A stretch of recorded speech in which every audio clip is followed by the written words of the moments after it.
Onesies, a podcast of one season wonders and blunders. My name's Andrew, My name's Emily. and this is Today, a this is the Emily Heavy podcast, episode 5 of uh, Duck Duck Patrol. What the Patrol. fuck? And it's called Duck Turpin, and I hate it. And let's get into it. I watched episode 5, Duck Turpin.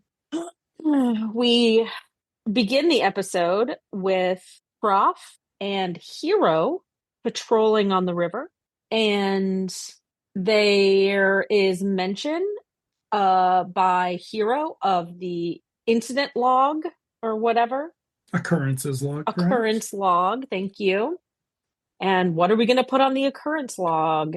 And Prof suggests that some mundane task that they performed, delivering one thing to another place, I don't know, was all the occurrences they needed, despite 2 episodes ago there being a huge concern that there weren't enough occurrences in the occurrence log. And Hero gets kind of upset. He's like, nothing ever happens. He's kind of bored. He must be watching the show. And Richard Wilson makes some snide comment about Hero being ineffectual or unimaginative, maybe. I don't remember. And then we see the boat drive away, but on the shore, we see a man dressed in dark colors with something under his jacket, like practically cartoon tiptoeing through somebody's backyard or along the beach, along the shore, whatever. It is literally cartoon, like tiptoe, tiptoe, tiptoe. He's not hiding behind anything. It's broad daylight. You wearing dark colors is actually making you stand out more. Whatever. So Prof and then the opening titles, and we come back to this, I believe, this guy, presumably the same guy we saw tiptoeing, the suspicious guy, holding up some local business, but he doesn't have a gun, right? Because they don't have access to guns the same way in the UK as they do here. He doesn't have a knife. What do you think he has, Andrew? Is it like, oh God, is it a duck? It's a motherfucking duck. It's a goddamn motherfucking duck. I've been sitting here listening to this, thinking about that episode of Dracula the series where the little kid gets followed home very obviously by the pervy looking the boffin. And I was just like, I miss that show a little bit. So there's a duck. He's holding the duck and he's threatening the shopkeep, not with the duck. He's not going to use the duck as a weapon.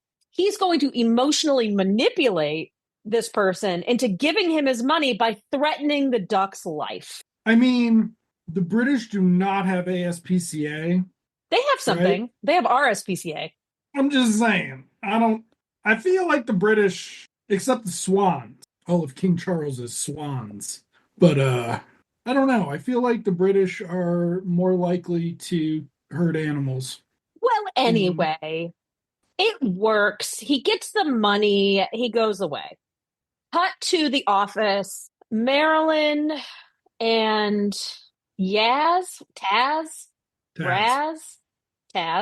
and though Yaz reminds me of Doctor Who. She was good. Oh, she was good. So Taz and Marilyn are playing a game where they're stacking cookies, kind of like to see who can get it the highest. They kind of look like Oreos, but they're not Oreos. To see who can get them the highest. And they're interrupted when Ollie's boat is approaching. And they run to the edge of the office to look out the window, and Ollie's boat... I'm getting a visual aid, folks. You're getting a visual aid. Ollie's boat is not like this in the river. It's like this in the river because he's a fatty. Oh my. So we see the tilt of the boat. There's a conversation about, does he have somebody else in the boat with him? Oh my. So I neglected to mention his other entire subplot besides rubbing on the mermaid in my episode. He was eating, and it was snacks that had been in his pockets for months, yet he was still trying to share them with everyone. Cool. So there's a quick conversation about how much weight he's gained and how we should help him. And Darwin joins the scene and they're talking about it. And oh well, we should just drop hints to get him to work out. And they go back. Hero comes in. Hero and Prof must have arrived. And they're like, oh, Hero, Ollie's getting fat. He needs to work out. You should train him. And then Ollie comes up and they're all dropping hints. Wouldn't your wife like it if you got fit? And hey, how about we have a nice healthy salad for lunch and bullshit like that. And then Richard Wilson comes by and he's like, God damn it, Ollie, you're fat. Lose some fucking weight. He doesn't say fucking because this is a cozy show. But that is the reaction that the rest of the cast has. Completely horrified that somebody has just come out and called this guy fat instead of dropping passive aggressive hints. That's okay. Whatever. This is a C plot, by the way, that doesn't go anywhere. It doesn't go anywhere. It Except I just guess it's a took your punch. life away. It just Yeah, it just took my life away a little bit. There is a punchline at the end, but it's not worth the gimmick. Which doesn't even get like carried through the whole episode. Um, so there's a not cute scene. It could have been, but that's not this show. Between Darwin and Marilyn, where Ollie, after getting called fat, like runs off, upset, and Darwin is standing next to Marilyn and says, "Oh, Ollie, I should go check on him." And Marilyn says, "Oh, you're so lovely," which again could be this cute little moment that they have, but instead of that, Darwin just stares at her, completely forgetting what he was going to go do. And so Marilyn has to be like, hey, idiot, I thought you were going to go check on your friend. And he runs off, kind of stammering. But by the time he gets there, he realizes he has a nosebleed. And it is a discussion that hopefully doesn't come around again, but it might, of him potentially being allergic to Marilyn. I don't know how allergies give one a bloody nose without lots of coughing or sneezing or whatever drying you out, but whatever. So that's a D plot that hopefully will never come back, never again. But he does get a bloody nose throughout the episode when he's around Marilyn. Back in the office, however, Richard Wilson is complaining that a local journalist, this is one of our main plots, a local journalist is writing bad press about the river police, and he's upset about it. They are the journalist is calling them ineffectual. They don't actually solve any crimes. They're not doing anything important. They're not doing anything. I dare you to invite me on your boat to watch what you do. Okay. Conversation is had. We are going to maybe not invite him, but we're going to invite members of the public to come on patrol with us. That'll be great. We have another scene, I believe, with the robber. Duck Turpin is what he's called, and we overhear this on the radio in the office, probably, where Duck Turpin is on the prowl, and there's all these there's news stories with punny headlines. It's really fucking stupid, and I hate it, and I want it to die. I want it to die. I want that duck to die. wow. Hear that, folks? So, ladies and gentlemen, boys and girls, and everything else in between, Dick Turpin, if you don't know, was a famous English robber, like a highwayman who robbed horses and was hung and whatever. So Duck Turpin is a very funny pun that it's like one of those things that like somebody's 7-year-old came up with, and then they're like, I've got an idea for an episode of Duck Patrol, whatever. really fucking dumb and it annoyed the shit out of me the whole time. So anyway, we get another scene with Duck Turpin committing a crime. End of part one is just a still of this robber's ugly face. And then part two, I don't even remember where it starts. I've got part one. I'm actually surprised how well I remembered part one. Um, so we have two plots going on. We've got Duck Turpin prowling the area, and we've got this journalist. Oh, yeah. Okay. So they have invited members of the public to join them on patrol. And Richard Wilson is really pissy about it. And whatever. I believe we open the second part with the boat full of regular folks stopping at Val Pub, and a guy like runs out of the boat. Seems like it's a bathroom emergency, but surprise, surprise, it's Duck Turpin going to rob Val. He does his line, which now because he's done it twice, we know is sort of his thing. Give me all your money or the duck gets it. And Val stays very cool and calm and collected because she's seen some shit. I want a TV show about her life story. And she's like, you are mistaking me for a duck person. You should see my menu. And then she opens her menu. And I don't know whether she's making it up or whether she is reading the menu and actually enjoys eating duck. But she lists, like, for a pub on the river, like 5 or 6 duck entrees that are on her menu. Duck à la Lorne. Yeah, duck à l'orange is one of them. And the guy doesn't know what to do because his emotional manipulation has been working and it's not working on this woman.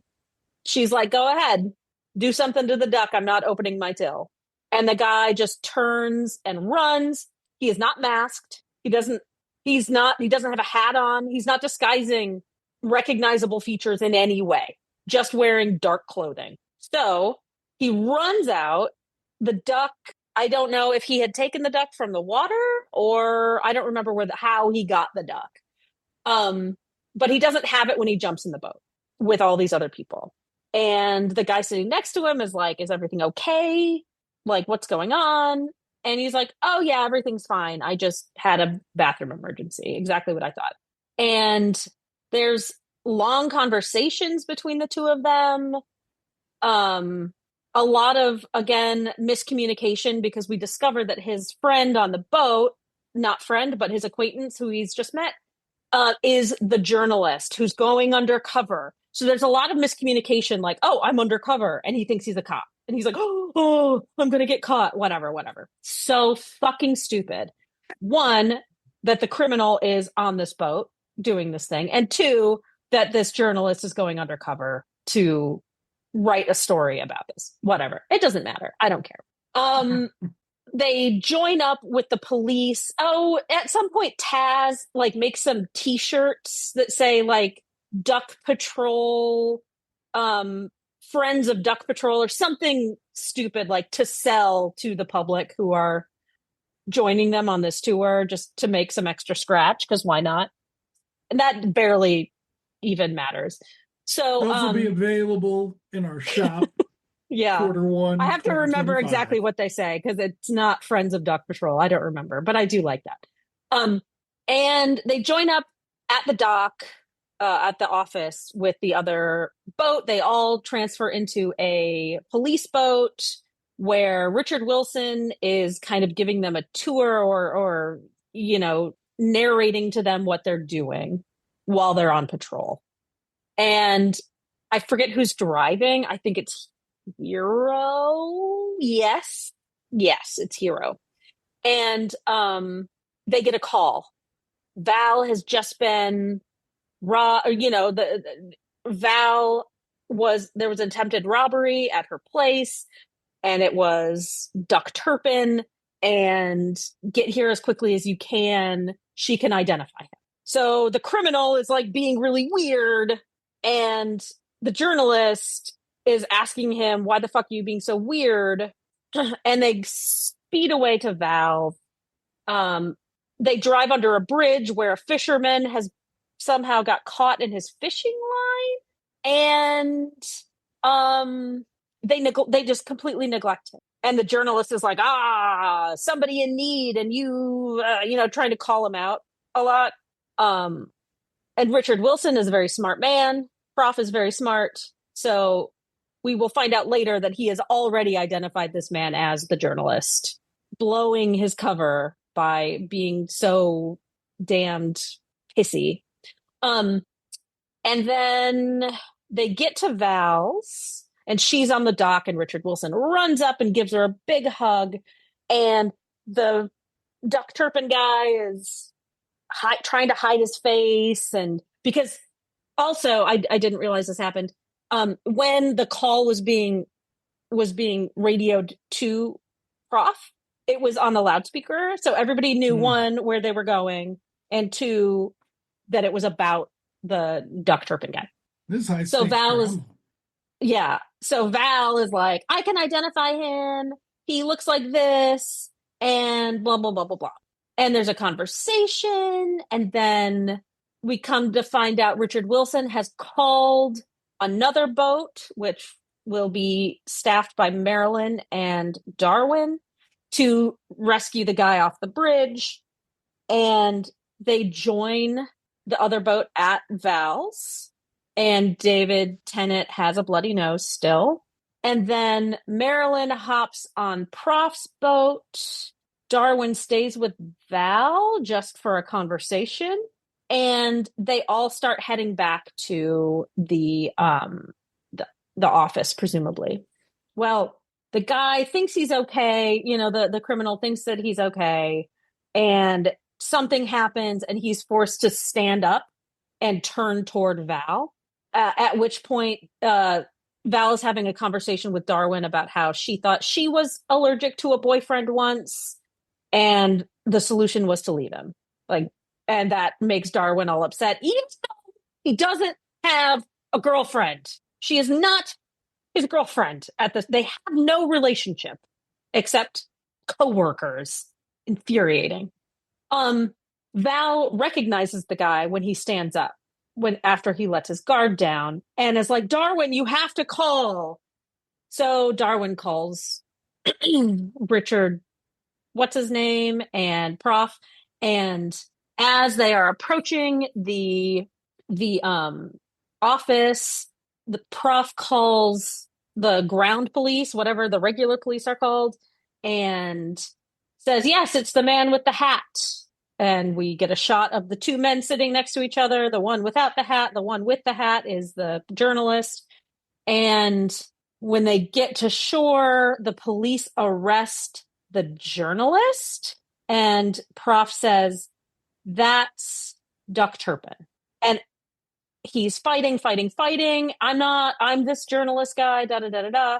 The police lead him away. And then Prof has the other guy stand up and arrests him, knowing that he's actually Duck Turpin. So he annoyed the shit out of the journalist, knowing who he was, by having him falsely accused of being falsely arrested for being, but arresting the actual bad guy. Oh, so it's okay how Prof treated the journalist, is what you, Emily, co-host, are saying. No, I don't think it's okay. Okay. I think that's the argument they're trying to make.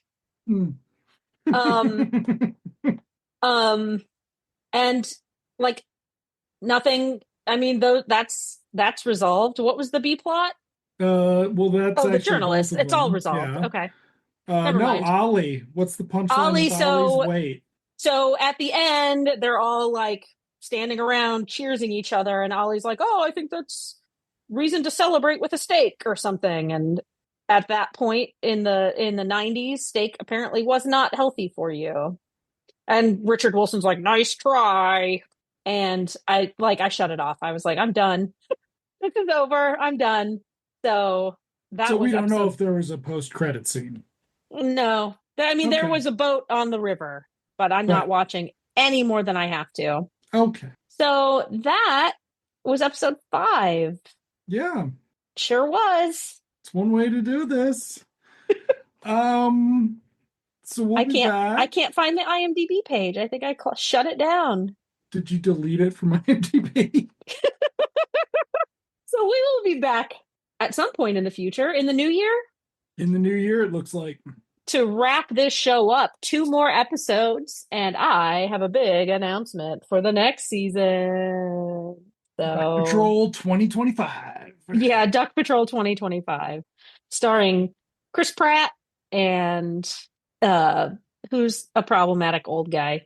I need two problematic old guys right now, Like, preferably how white. problematic do you want to I don't get? know, doesn't matter. Well, I mean, like, Chris Pratt problematic. John Voight as Prof. he's even more And problematic. We need like Vince Vaughn as hero ugh, as Taz. Vince Vaughn as Taz. he's fucking his mistress all the time. Yep. Oh, Jeremy dude. Piven as No, I've got it. huh. This is Mel Gibson's comeback. Mel Gibson is Prof. Mm. Okay. Um, I like both of these recastings we've done. I like the Dennis Muppets one. Quaid Oh, as just like Randy Quaid Christie's as Randy Quaid as the fat one. Sarge. Or is the fat one, do you think? The fat one's got to be a younger guy. Yeah, Sarge. Sarge. Randy Quaid would be a great Sarge. Who's our lady lead? The chick from Clueless. Alicia Silverstone or Stacey No, the Dash? problematic one. Stacey Stacey Dash. Dash. Yeah. Oh, I'm sorry. You're going to do an interrate. Well, wait, who's Darwin? We haven't cast Darwin Well, yet. we need to cast Darwin before we go, Oh, who's obviously. that comedian who was accused of assaulting women at a bar? Thomas Middleditch? Thomas Middleditch. There's Thomas He's Middleditch. There's the Ryan Reynolds friend. I think his name's like Miller or something. TJ Miller. Yeah. Okay. Yeah. I mean, So sure. we've got options. I We've like got both of these options. recastings. This is Neither of fun. those guys would have a black love interest Okay, so Tommy unless they got Lahren. to Let's talk about it. Tommy Lahren Breakout, her breakout breakout. role. All right. You That would be heard it great. here first, folks. Ben Shapiro email Mr. Emily at I'm gonna go to Netflix. onesiespod.com. I'm gonna go to Netflix. Whatever executives keep giving Dave Chappelle show money for live performances, and I'm gonna have them cast this I for mean, me. they're all racing toward this. Like, so we can sell this real easy. Real easy. And it'll be very popular in the year of our Lord 2025 and for Yep. the 4 years that follow that. Hey, Emily here. Thank you all for listening to episode 5 of season 15 of Onesies, where we discussed Duck Turpin. Ugh, I'm so sorry. I've lost Andrew in television land, so I'm gonna go find him. I'll see you all there. Bye.